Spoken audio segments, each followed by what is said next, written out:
tous, c'est Tic Tac, le Mac d'actu des jeunes bretons. C'est la semaine de la presse à l'école et pour en parler, nous nous trouvons au bon endroit, à Champy, près de Rennes, au siège du journal Ouest France.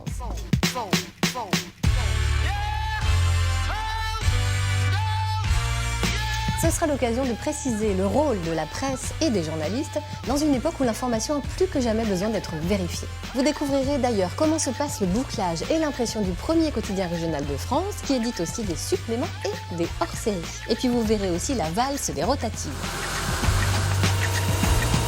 Enfin, puisqu'on parlait de valse, vous ferez justement la connaissance de Samuel et Arina, 13 ans, pour qui la valse viennoise n'a plus aucun secret car la danse de salon est devenue leur passion. Allez, juste une pirouette et c'est l'heure de l'actu, en bref. Dans l'actualité des jours derniers, 16 départements reconfinés et la Bretagne qui gagne 1 heure sur le couvre-feu désormais fixé à 19h. Pour autant, tout n'est pas rose et le moral des jeunes en particulier est affecté. Heureusement, les étudiants continuent de s'entraider. Par exemple, à Rennes, les élèves de l'Institut d'ostéopathie proposent des consultations gratuites aux étudiants du campus de Kerlan. Pour finir, un coup de chapeau à la rennaise Staline Pascual dos Santos, qui a représenté la Bretagne au concours de plaidoirie des lycéens à Caen, autour du thème des défaillances de l'aide sociale à l'enfance. Penchons-nous maintenant sur l'histoire et le rôle actuel de la presse dans une ère d'accélération de l'information où il faut apprendre à identifier les fake news. Un data-braise raconté cette semaine par Lily, 13 ans, des Brulets, en Ille-et-Vilaine. C'est à toi, Lily. La presse est apparue petit à petit au XVIIe siècle. En 1631, Théophras Renaudot fonde le premier journal hebdomadaire français, la Gazette. L'un des anciens journaux français les plus connus a été Le Quotidien, le petit journal créé en 1863. Le XIXe siècle marquera l'âge d'or de la presse écrite. Le métier des journalistes et les agences de presse font leur apparition. En France, la loi sur la liberté de la presse a été votée le 29 juillet 1881. C'est un droit démocratique garantissant la liberté d'expression. Elle définit le droit de publier ce que l'on souhaite. Enfin, il y a des limites. Les journalistes doivent aussi respecter des règles déontologiques comme par exemple ne pas tenir des propos racistes. Et ils doivent aussi vérifier leurs sources afin de garantir une information de qualité. Et oui, la presse a plus que jamais un rôle d'éducation aux médias pour nous les jeunes. Merci Lily. Vous allez voir que la sortie de chaque journal est une aventure collective qui trouve son point culminant au moment du bouclage. Un temps fort suivi de l'impression qu'ont suivi Christelle Veillard et Jean-Michel Piron. En fin de journée, beaucoup de journalistes ont déjà mis un point final à leur article. C'est l'heure du bouclage. Caroline Tortelier, la rédactrice en chef du jour, est à la barre avec une équipe réduite.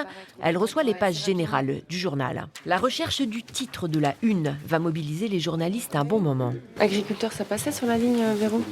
Non. Ah, ça passe pas ? En 60, non. C'est l'exercice le plus compliqué à réaliser, ce fameux titre majeur. Donc on essaye d'y passer un peu de temps sans avoir trop de temps non plus. Les pages, ce sont ces petites vignettes, 600 à 800 chaque soir, qui une fois finalisées seront validées pour impression par le service de la coordination. L'impression, ce sont 4 rotatives à Champy. Elles commencent à tourner à partir de 22h15, approvisionnées par d'énormes bobines de papier recyclé. 70 tonnes en moyenne chaque soir. Une fabrication très automatisée. À partir des plaques offset, la machine sort 84 000 journaux à l'heure. Des journaux qui, à 23h25 pour les premiers, s'en iront dans l'Orne, en Ille-et-Vilaine pour les derniers, autour de 3h30. Direction maintenant l'Aillé en Ille-et-Vilaine. Samuel et Arina n'ont que 13 ans, mais ils usent déjà leurs chaussures sur les parquets cirés des salles de danse. Normal, ils ont une passion, la danse de salon. Alors attention, faut pas avoir le tournis. Ouh, tu danses?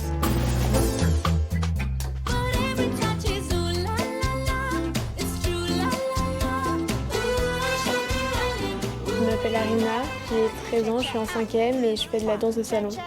Je m'appelle Samuel, j'ai 13 ans et je fais aussi de la danse de salon. Cha-cha 1, bravo, bien.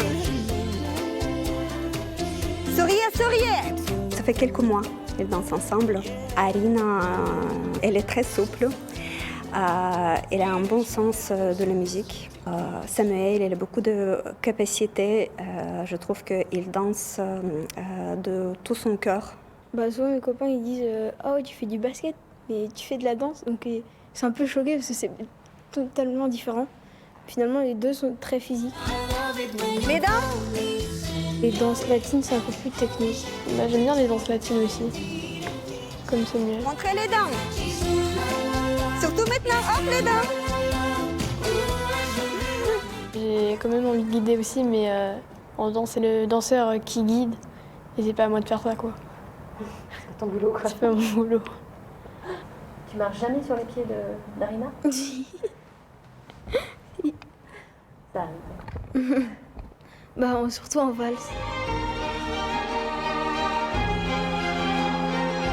Essayez de ne pas sauter, essayez d'aller. Anna, elle s'est très bien coachée, elle apprend super bien. Les bras. Elle utilise beaucoup de métaphores. Par exemple, quand on a les mains comme ça, elle nous dit de tenir un cadre. Il ne faut pas avoir peur, il faut essayer.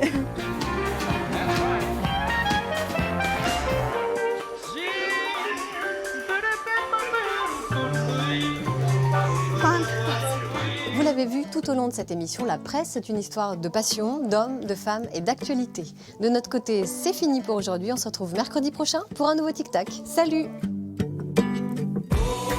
Mais ils ont déjà une passion, c'est la... N'importe quoi. Ils disent déjà... Pardon.